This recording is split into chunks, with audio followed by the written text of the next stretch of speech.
Inilah sejarah asal-usul surah Al-Fatihah dan keutamaannya yang jarang umat Islam ketahui.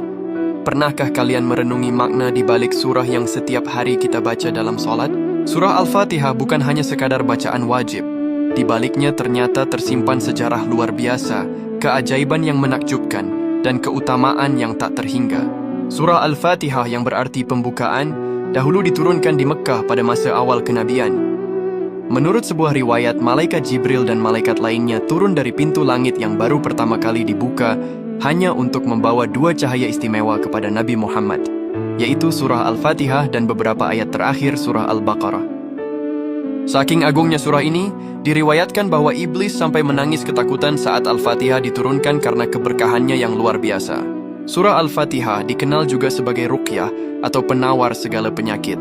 Dahulu ada kisah seorang sahabat yang berhasil menyembuhkan kepala suku yang sakit hanya dengan membacakan surah Al-Fatihah. Hal ini tentu menjadi bukti keajaibannya. Rasulullah pun membenarkan keampuhan surah Al-Fatihah ini sebagai obat dengan izin Allah. Surah Al-Fatihah adalah ringkasan dari seluruh isi Al-Quran dan kitab-kitab suci sebelumnya.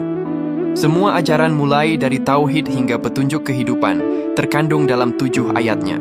Di dalam solat, setiap kali kita membaca Al-Fatihah, kita sebenarnya sedang berdialog langsung dengan Allah. Di setiap ayat yang kita ucapkan, Allah memberikan respons yang menunjukkan betapa dekatnya hubungan antara hamba dan Sang Pencipta.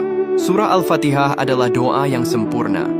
Di dalamnya kita memuji Allah, mengakui kebesarannya, memohon pertolongan, dan meminta petunjuk ke jalan yang lurus. Setiap keinginan dan kebutuhan hidup manusia tercakup dalam 7 ayat ini. Banyak ulama mengajarkan amalan membaca Al-Fatihah untuk melapangkan rezeki dan mengabulkan hajat. Salah satunya adalah dengan mengamalkannya secara rutin setelah solat wajib.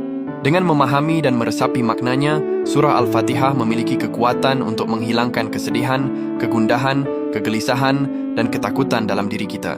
Surah Al-Fatihah adalah hadiah istimewa dari Allah bagi umat Islam. Dengan memahami sejarah dan keutamaannya, semoga kita dapat membacanya dengan lebih khusyuk dan meresapi setiap maknanya. Allahumma salli ala Sayyidina Muhammad.